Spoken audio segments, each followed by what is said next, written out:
ये अलग बात है कि वो उस राजनीतिक परिवार से आई थी जो संघ परिवार से उनके पापा जो पिताजी जोड़े पड़े थे।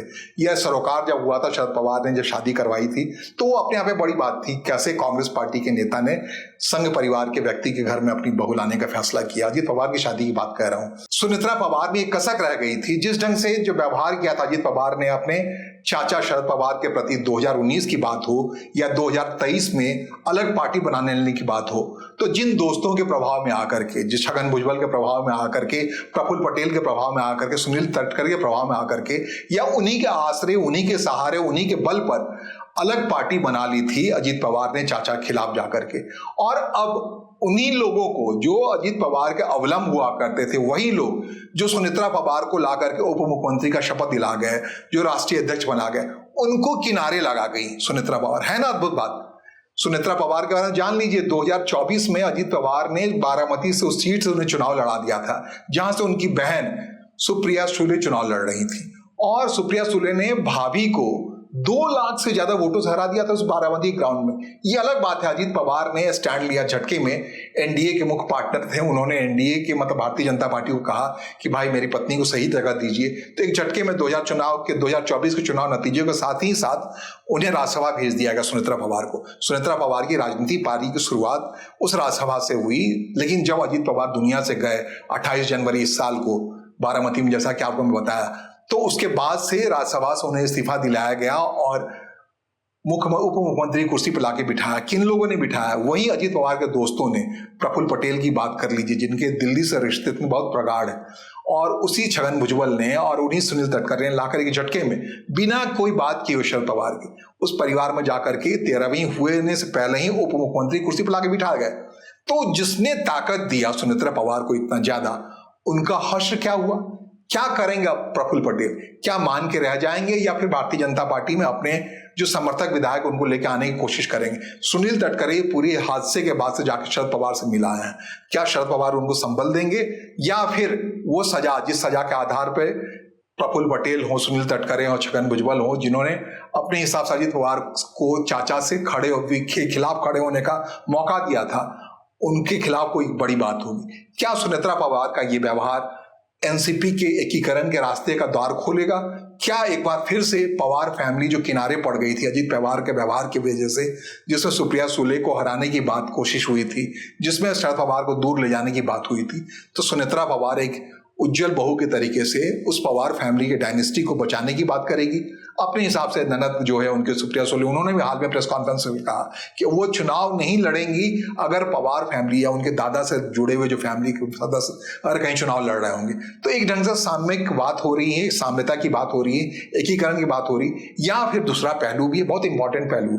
भारतीय राजनीति में से कई बार लोगों ने देखा है, इंदिरा गांधी को याद कीजिए, जब पंडित जवाहरलाल नेहरू प्रधानमंत्री के तौर पर निधन हुआ था, तब उसके बाद लाल बहादुर शास्त्री प्रधानमंत्री बने थे। लाल बहादुर शास्त्री का 1966 में जब निधन हुआ, उस वक्त में राम मनोहर लोहिया प्रखर विपक्ष के नेता से, समाजवादी नेता थे, उन्होंने इंदिरा गांधी को लेकर कहा गूंगी गुड़िया। गूंगी गुड़िया मतलब बिल्कुल दबी कुचली सहमी हुई लड़की थी। वो अपने साथ मंत्रिमंडल में थी, लाल बहादुर शास्त्री के मंत्रिमंडल में, लेकिन गूंगी गुड़िया कहना अपने आप में ये था कि उस समय जो सिंडिकेट काम कर रहा था, के कामराज के नेतृत्व में, निजलिंगप्पा के नेतृत्व में, मोरारजी देसाई के नेतृत्व में, इन तीनों को लगा कि इस गूंगी गुड़िया, जिसे राम मनोहर लोहिया कहते हैं गूंगी गुड़िया है, उन्हें लाके प्रधानमंत्री कुर्सी बिठाया जाए। और यही फैसला, के कामराज और निजलिंगप्पा का फैसला, मोरारजी देसाई का फैसला रणचंडी बना गया, दुर्गा बना गया इंदिरा गांधी को। और इंदिरा गांधी इतनी प्रखरता से उभरी कि लोग भूल गए क्या गूंगी गुड़िया क्या होती। ठीक है, ऐसी ही सूरत हाल सुनेत्रा पवार को देख के लगता है। दोनों तस्वीर देखिए, अजीत पवार जब दुनिया से गए और उसके बाद आज जब दिख रहे हैं, जब प्रधानमंत्री उनको नमस्कार कर रहे हैं, जो आचार व्यवहार में दिख रही हैं, पूरे दमखम के साथ महाराष्ट्र के प्रशासन में शामिल हैं, अपने मंत्रिमंडल को संभाल रही हैं, जो आचार व्यवहार हाव भाव दिख रहा है, बिल्कुल दिख रहा है सुनेत्रा पवार अब उभर रही हैं। हो सकता है इनका यह रूप अजीत पवार से भी ज्यादा बुलंद हो। ऐसा अक्सर होता है पॉलिटिक्स में। सिर्फ इंदिरा गांधी का ही मिसाल नहीं है, सोनिया गांधी को याद कीजिए। 1991 में जब राजीव गांधी का असामयिक निधन हुआ, नरसिम्हा राव प्रधानमंत्री बने, कांग्रेस अध्यक्ष बने। अपने हिसाब से 1996 तक उन्होंने कांग्रेस पार्टी को जैसे तैसे करके चलाया। किसी की हिम्मत नहीं हो रही थी सोनिया गांधी के पास जाए, उनको ताकत दिलाने की कोशिश करे। धीरे धीरे करके 10 जनपद में रहती है सोनिया गांधी, उनके घर फटकने वाले लोगों की कमी होती रही। अपने हिसाब से जो कुछ चलाया 5 सालों तक नरसिम्हा राव ने। लेकिन जब उठ खड़ी हुई सोनिया गांधी, तब का दौर देखिए। सीताराम केसरी बने अध्यक्ष, और सीताराम केसरी जिन्होंने सोनिया गांधी को अध्यक्ष बनाया। लेकिन सीताराम केसरी के साथ क्या हुआ, या उस समय उसके तब तक जो सोनिया गांधी को बेहद कमजोर समझ रहे थे, उन सब के साथ क्या हुआ, और सोनिया गांधी कैसे ताकतवर हुई, कांग्रेस को कैसे मजबूत किया। उस स्थिति मजबूत किया जब दूर दूर तक नहीं लिख रहा था कि एनडीए पावर से हटेगा। कांग्रेस पार्टी ने चुनाव जीता और डॉक्टर मनमोहन सिंह को प्रधानमंत्री बनाया। एक बार नहीं, 2 बार। 10 साल तक कांग्रेस पार्टी का अपने हिसाब से शासन रहा।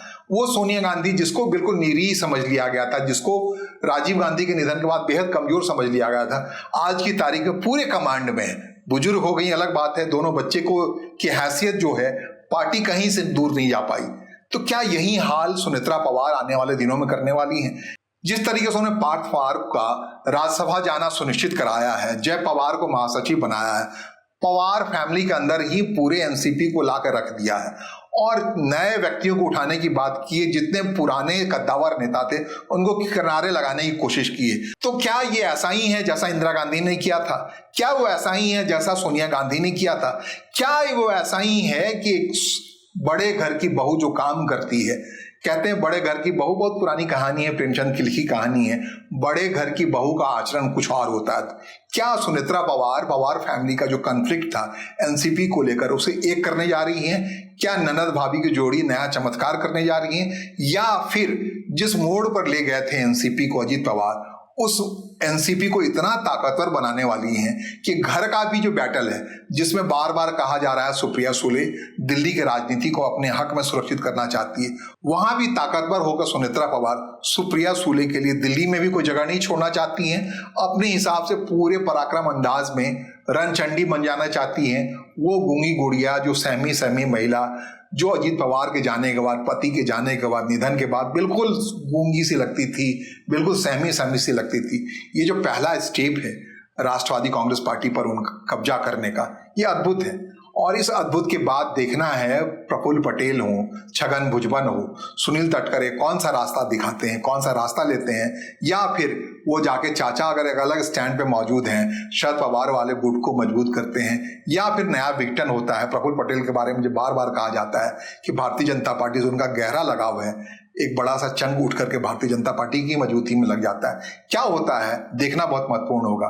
लेकिन ये रणचंडी अवतार जो है सुनेत्रा पवार का, अद्भुत है। लोग तालियां बजा रहे हैं राजनीति के इस खेल को समझने वाले, जिस खेल में सुनेत्रा पवार ने प्रफुल्ल पटेल को एक जगह दिखा दी है। उस प्रफुल्ल पटेल को जो अनन्य मित्र थे अजीत पवार को, उसके बिना अजीत पवार कुछ नहीं करते थे मोटे तौर पे। उस छगन भुजबल वो जिसके ऊपर पूरी एनसीपी की ओबीसी के पॉलिटिक्स आधारित थी, बुजुर्ग हो गए, उनको किनारे लगा दिया। सुनील तटकरे जो एग्रेसिव थे, जिन्होंने संगठनात्मक इकाई खड़े करने में और सुनिश्चित जीत करने में एनसीपी में कोई कसर नहीं छोड़ी थी। अब वो सुनील तटकरे किनारे हो गए हैं, शरद पवार से जाके मिल रहे हैं, आंसू मिला रहे हैं, बाहर हैं, हालात पर जो कुछ भी स्थितियां हो रही हैं उसे लेकर के। तो आने वाले दिनों में एनसीपी का क्या होता है, या सुनेत्रा पवार का और कौन सा प्रखर चेहरा दिखता है भारतीय राजनीति को, महाराष्ट्र की राजनीति को, ये देखना बहुत दिलचस्प होगा। फिलहाल मुझे सुनने और समझने के लिए आपका आभार। नमस्कार, धन्यवाद।